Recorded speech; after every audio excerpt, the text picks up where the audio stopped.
Hello everyone. This is Oni, and today for you I have a review of The Witch's House MV. As usual, if you decide to watch the video, there's just going to be random gameplay footage of me failing. Um, Before I start, I want to note something interesting about this game actually. It came out on Steam in October 2012, before Dangan Entertainment ported it to consoles of October 2022, which is this year. I'm just, it's wild to think that the game was out a decade prior to finally hitting consoles. It's just, it's wild to think about. Um, but anyway, enough of that. We're just gonna jump into the review here and go from there. One day, when Viola is out to play, she decides to go off into the woods. In the woods, she stumbles upon a house that belongs to the Witch of the Forest, who is known to make children disappear. Unfortunately, she enters the house and now has to find a way out. The story mostly gets told through journal entries that you find around the house through your journey. These tell a story of the witch doing weird and cruel things to people who happened to stumble upon the house, and how she ended up all alone. With the two endings in the game, I honestly was never satisfied with either. Sure, the true ending has a weird revelation to it, and it had me shocked, but at the end of the day, eh. Even during the unlockable difficulty, called Extra, it adds a bit more lore to the overall story, but it doesn't change anything else. When it comes to the rest of the game, it's all puzzle heavy, where death comes often. On the easiest difficulty, when you die, you get to just restart from where you died.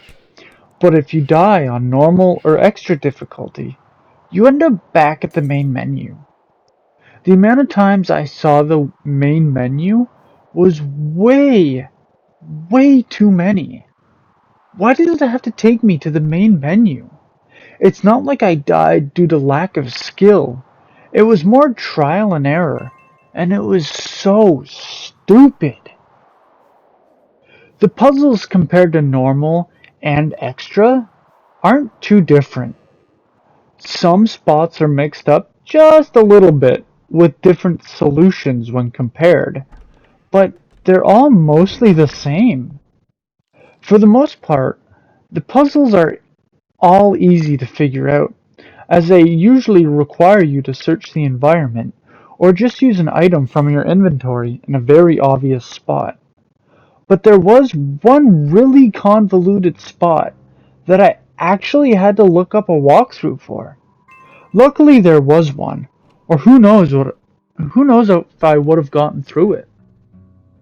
As I said about death coming often, there's so many death scenes for you to find.